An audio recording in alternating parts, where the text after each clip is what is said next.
hay'adda Care International oo waxqabad la taaban karo ka fulisay gobolka Sanaag iyo Somaliland ayaa halkaas oo leeb kombuyuutar ku wareejisay dugsiga sare ama secondary school ee degmada Gardag munaasabadii wareejinta oo ay ka soo qayb galeen isduwaha wasaaradda gobolka Sanaag maamulka degmada Gardag cuqaali waayeel iyo waxgarad iyo dhammaan bulshada qaybaheeda kala duwan iyo maamulka wasaaradda waxbarashada ee heer degmo saraakiil sare oo ka socota hay'adda Care International dhammaantoodba mas'uuliyiinta ka soo qayb galay munaasabadan waxay ku dheeraadeen ahmiyadda ballaaran halkan kala ee leeb kombuyuutarka uu leeyahay ardayda wax ka barata dugsiga sare ee degmada Gardag sidoo kale waxay ku nuuxnuuxsadeen waxqabadka la taaban karo ee hay'adda Care ka fulisay deegaanada hoostaga gobolka Sanaag gaar ahaan degmada Gardag iyo ugu mahad celiyay sida ballaaran ee ula shaqeysa hay'adda Care dadweynaha ku dhaqan degmada Gardag horeyntiina waxa halka ka hadlay maamulaha dugsiga sare ee degmada Gardag aniga oo baan ka faa'iideysto arrimahaas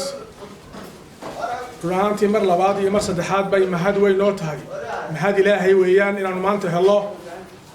lab computer kaasoo ahaa inaanu in badan ku himiladu ahayd baahi jirta darteed muddo badan aan daba joogay nagalana shaqeeyeen hay'adda Care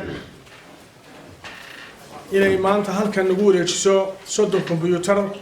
oo iyo qalabkoodii oo ay ku wareyso dugsiga sare ee Gardag xarabna halkan mahad ballaaran oo aan meel ay ka bilaabantay iyo meel ay ku dhamaato walahayn ilaahay ka sugo aanu gudbiyay hay'adda caalamiga ah taasoo taagan mar walba danta guud iyo arrimaha waxbarashada iskuulkeygana mar walba la hor taagan taakulayn taabo iyo waxtar intaba waxaan kaloo rabaa inaan halkan uga mahad noqon garanaysaa maamulaha iyaga saacad duuriyo isagoo in badan ku dadaaliyay sidoo hawsha noogu hirgelin lahaa la xiriiriyay mar walba hay'adaha oo in badan muddo badan baan u halgaminay ugu dambeyntiina waxaan ku faraxsanahay inaan ku guuleysano aan anagu noqono koonfurka ugu dambeeyay magaranaysaa ugu horeeyay nasiib u helaa inay hawsha iyo kombuyuutarka nasiib helaan ugu dambeyn waxaan kusoo gabagaynay mar walba waad mahadsantihiin hay'adda Care agabka iyo kombuyuutarada cilmiyeysan ee aad soo gaarsiiseen markii ugu horeysay dugsiga dawnahay bahda dhaqanka waxaan aad ugu mahad celinaynaa hay'adda Care oo keentay qalabkan oo qiimo yani aan la koobi karin ugu fadhiya degmada iyo iskuulka waxaan uga mahad celinaynaa hay'adda Care iyo maamulka gobolka oo ay wada shaqayn leeyihiinba yani waxtarka ay soo geliyeen ee keeneen oo arrin miisaankiisa aan la koobi karin mintoy Care waa idin kaabaysa oo November way idin kaabaysaa oo macallinka Care la shaqeysa أفلح وينمتس جارسينية يا شرفت يو بلا شرفت أنا يديك وسكري يا هدي أرد يا أبو دحي بوا hay'adda Care qabadkeedii Gardag way jirtaa day arday tahay haday macallimiinta ay Gardag way qireen hay'adda Care inay si gaar ah u shaqeyso iyo waxda waxbarashaduba marka hay'adda Care waa la qaba mahadnaqa aad iyo aad u mahadsantihiin Care taasaan leeyahay يوار ترى قلب كان يديك الكمبيوتر عليها واركتها إلى الشذا حكوا عيانو ضيع تلتو محاضرة دورتها إنت كبعدي إلهي بارك المحل ما أنت نهاية هذا كان يريجسو هذا كمبيوتر هذا ودموده هذه يا رب بعنا يجي عبر الشدة دوا روحانتي وقلب هذه يا دوم بعنا هذا كان هذه يا دوم ما تنتهي كسوش قينتي دموده كسوش قيني سيا وعبر الشدة كسوش قيني سي أما arrimaha bulshada qaybaheeda kala duwan ay ka soo shaqeynayay aad iyo aad baan ugu mahadnaqaynaa kelmada yar baan doonayaa inaan si yar dul taago ay ka mid tahay waxqabadka Care waa taa la sheego 3 mashruuc bay ka shaqeysaa oo degmada Gardag saddexdu ay ka shaqeeyaan mala degmadu waa 19 dugsi baan u maleynayaa ilaa 12 dugsi way ka shaqeysaa hay'adda Care haday dhismayaan tahay haddii qalabayn tahay haddii gurnayn macallimiin tahay wax badan bay ka qabataa hay'adda Care waxbarashada degmada Gardag wax ka mid ah dugsiyada qaar barcadi bay u soo ibsaartay mashaariic badan oo caynkaas ah bay wadaan ismayaal bay ka dhiseen way qalabeeyeen macallimiinta bay gurneeyeen ardaydii bay qalabeeyeen oo barcadi u iibiyeen marka waxaan leeyahay sida waxbarashada uga shaqeysa hay'adda Care degmada Gardag dadka waalidka caruurta dhalay uga shaqeeyaan caruurtooda badan waxna tartay haddaan degmada reer Gardag nahay iyadana inaan maanta deeqahan ugu ballaaran maanta waa maanta ugu cusleed wax keentay أول سكولات احترتي ويدسي شرتي لكن ما أنت ودق ديوجو ويني أي كنتي سأصنع وضع كنتي أنا هيدا كيرانو هم ويني بل ما أنت نوع حيوته عن قبضو كاهن كنت أضرب فرح سنة هيدا وحين كسر يسا هيدا هاي بدن marka loo eego qaybta waxbarashada ay naga caawiso arrintaa weeyaan ku nimi iyo fasalkii aan dhisnay keer ahaan muddo laga joogay imika 8 sano inuu maantana isagoo sidiisii haddana noqdo iskuul laab ah oo computeriska lagu baranayo arday ahaan waxaan idinku boorinayaa in horta aad ilaalisaan marka ugu horeysa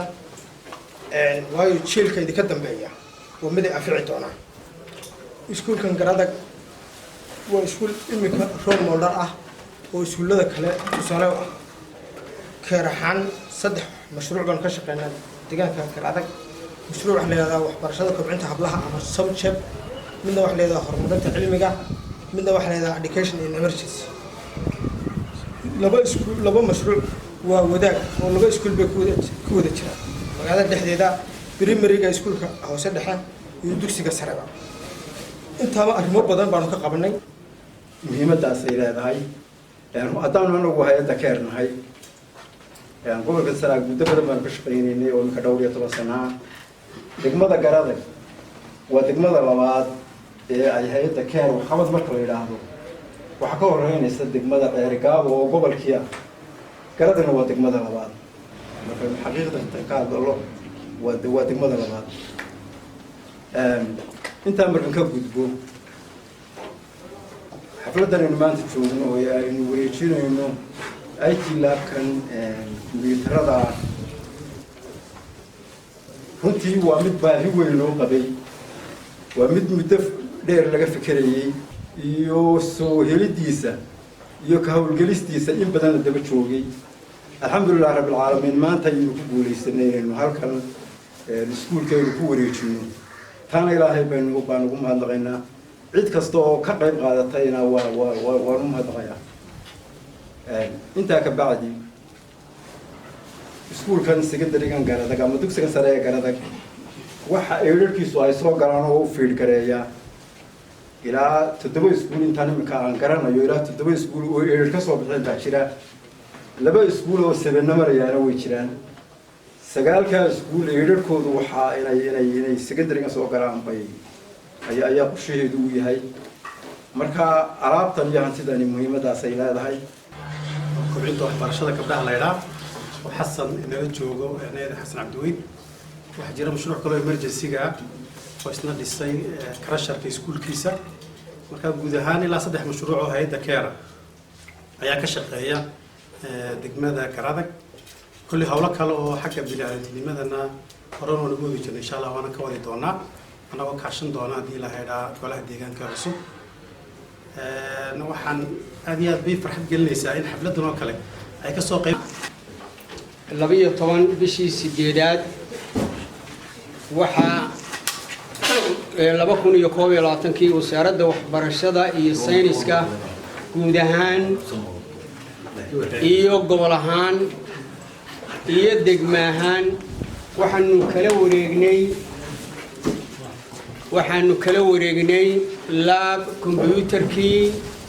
waxaanu kala wareegnay oo 30 computer ah iyo agabkiisii kale waxaanu kala wareegnay hay'adda Care International gaar ahaan gudoomiyaha Care International ee gobolka Sanaag waxaanu leenahay aad iyo aad baa u mahadsantihiin horena waxaanu idin kala wareegnay kan oo kale oo dugsiga sare ee Xaaji Aadan ah ayaanu horena idin kala wareegnay waxaanu hore idin kala wareegnay marka la tiriyo laabab laga hadlayo laabkii sayniska